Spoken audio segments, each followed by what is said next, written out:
Hello दोस्तों, मैं अभय श्रीवास्तव। आप सभी का मेरे चैनल एम विद अभय पर स्वागत है।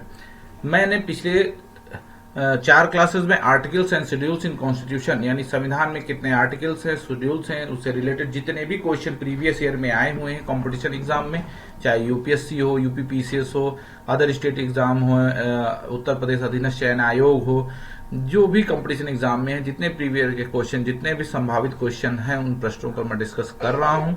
आर्टिकल्स एंड शेड्यूल्स काफी इंपॉर्टेंट हैं। मैं 40 क्वेश्चन डिस्कस कर चुका हूं। आज 41 क्वेश्चन डिस्कस करूंगा।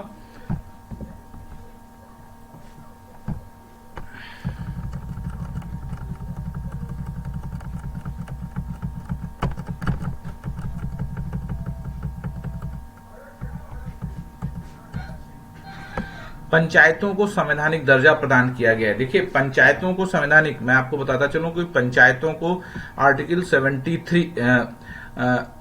2043 यानी अनुच्छेद 243 के अंतर्गत संवैधानिक दर्जा प्रदान किया गया है।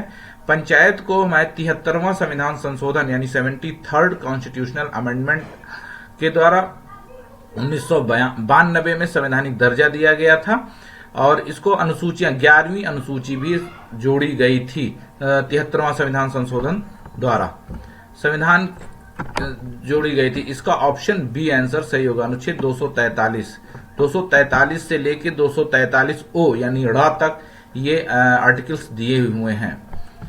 संविधान की 11वीं अनुसूची निम्नलिखित में से किससे संबंधित है? ये पंचायती राज से संबंधित है। इसको मैं बताता चलूं कि 73वां संविधान संशोधन यानी 73rd कॉन्स्टिट्यूशनल अमेंडमेंट 1992 में जो हुआ था, उसको 11वीं अनुसूची पंचायती राज से और 12वीं अनुसूची नगर निगम से, नगर पालिका से संबंधित जोड़ी गई थी। आपको ये भी बताता चलूं कि 24 अप्रैल 1993 से ये लागू हुआ था, इसलिए 24 अप्रैल को पंचायती राज दिवस भी मनाया जाता है। राष्ट्रपति के सिफारिश के बगैर कोई विधायक जो कर लगाता है विधायिका में नहीं रखा जा सकता। यह प्रावधान भारत के संविधान के किस अनुच्छेद के अंतर्गत आता है? देखिए, ये अनुच्छेद 117 नहीं 117 के तहत आता है। ये जब मैं वित्त विधेयक पढ़ाऊंगा तो अच्छे से समझाऊंगा। वित्त विधेयक अनुच्छेद 110 में दिया हुआ है। उसी से जो स्पेशल प्रोविजन है, विशेष प्रावधान, वो अनुच्छेद 117 में राष्ट्रपति के सिफारिश के बगैर कोई विधायक जो कर लगाता है विधायिका में नहीं रह जा सकता, ये अनुच्छेद 117 में दिया हुआ है। वित्त विधेयकों के बारे में विशेष उपबंध किस अनुच्छेद के अंतर्गत किया गया? ये मैं प्रीवियस क्वेश्चन डिस्कस कर चुका हूं। अनुच्छेद 117 में दिया हुआ है। ये जब वित्त विधेयक में डिस्कस करूंगा तो वहां पे विस्तार से आप लोग को बताऊंगा। भारतीय संविधान के किस अनुच्छेद के अंतर्गत अखिल भारतीय सेवाओं का प्रावधान किया गया? अखिल भारतीय सेवाओं का प्रावधान, ये बहुत इंपॉर्टेंट है।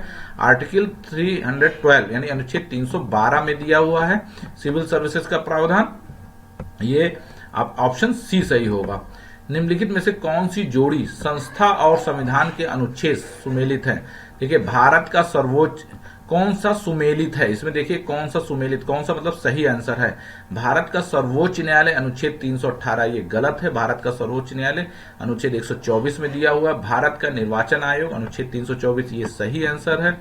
संघीय लोक सेवा आयोग अनुच्छेद 315 में दिया है, ये भी गलत है। महाधिवक्ता अनुच्छेद 165 में दिया है, ये भी गलत है। ऑप्शन बी सही आंसर होगा। निम्नलिखित में से कौन एक सुमेलित नहीं है? ध्यान रखिएगा, इस तरह के क्वेश्चन बहुत ध्यान से पढ़ने चाहिए कि कौन सा सुमेलित नहीं है। तो अनुच्छेद 39A समान न्याय निःशुल्क विधिक सहायता, ये सही है। अनुच्छेद 40 ग्राम पंचायतों का संगठन, ये सही है। अनुच्छेद 44 समान नागरिक संहिता, ये भी सही है। अनुच्छेद 48 न्यायपालिकाओं का कार्यपालिका से पृथक्करण, मैं आपको बताता चलूं न्यायपालिका का कार्यपालिका से पृथक्करण ये आर्टिकल 50 में दिया हुआ है। ये ऑप्शन बी गलत है और तीनों आर्टिकल सही हैं।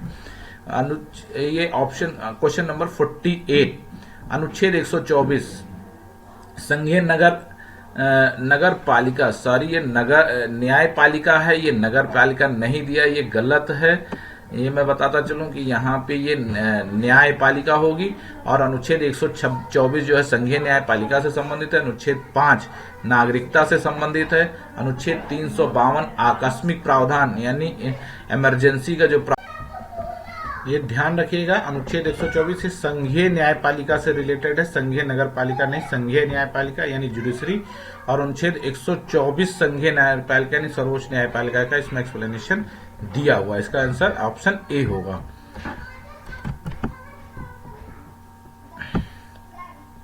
क्वेश्चन नंबर 49, क्वेश्चन नंबर 49 सूची 1 सूची 2 दी हुई है। आर्टिकल 14 अनुच्छेद 14 ये जो है राइट टू इक्वालिटी, आर्टिकल 14 जो है राइट टू इक्वालिटी यानी ऑप्शन 3 होगा। आर्टिकल 36 ये directive principle of state policy नीति निर्देशक तत्व होगा। आर्टिकल 74 मंत्रिपरिषद यानी काउंसिल ऑफ मिनिस्टर से रिलेटेड होगा। और आर्टिकल 368 संशोधन प्रक्रिया यानी कॉन्स्टिट्यूशनल अमेंडमेंट होगा। ये ऑप्शन 3421 यानी ऑप्शन डी होगा इसका आंसर। क्वेश्चन नंबर 50, आर्टिकल 54 जो है भारत के राष्ट्रपति का निर्वाचन से संबंधित है, ये सही है। अनुच्छेद 75 प्रधानमंत्री और मंत्रिपरिषद की नियुक्ति से संबंधित है, बी का 2 सही है।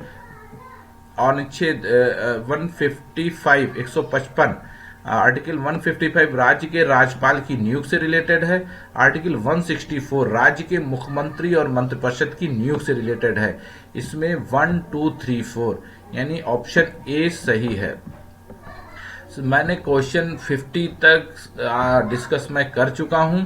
मैं आपको बताता चलूं कि शेड्यूल्स एंड आर्टिकल्स के जो क्वेश्चन है काफी इंपॉर्टेंट है, लेकिन काफी जो न्यू स्टूडेंट होते हैं वो सोचते हैं कि ये कैसे आर्टिकल याद होंगे। मैं आपको बताता चलूं कि आप जब धीरे धीरे पढ़ते जाते हैं और टॉपिक आपके कॉन्सेप्ट क्लियर होते जाते हैं तो ये अपने आप याद होते जाते हैं। इसको कोई याद करने का कोई अलग से तरीका नहीं है कि इसको आप जो है आर्टिकल 54 में ये दिया हुआ है, 75 में ये दिया है, इससे नहीं होता। आप इसको कई बार जब आप बुक पढ़ते हैं, कॉन्सेप्ट क्लियर होते हैं तो ये अपने आप याद हो जाते हैं। और बार बार क्वेश्चन डिस्कस करने से और बार बार क्वेश्चन को रिवीजन करने से, इसीलिए मैं क्वेश्चन लेके आया हूं क्योंकि क्वेश्चन देखने से आप रेलेवेंट प्रिपरेशन करते हैं। धन्यवाद दोस्तों। अगर आपका मेरा चैनल पसंद आता है तो लाइक एंड सब्सक्राइब करें। धन्यवाद। प्रावधान अनुच्छेद 352 नेशनल इमरजेंसी और अनुच्छेद 245 विधायी शक्तियों का वितरण, ये ऑप्शन ए सही है। 1, 2, 3, 4।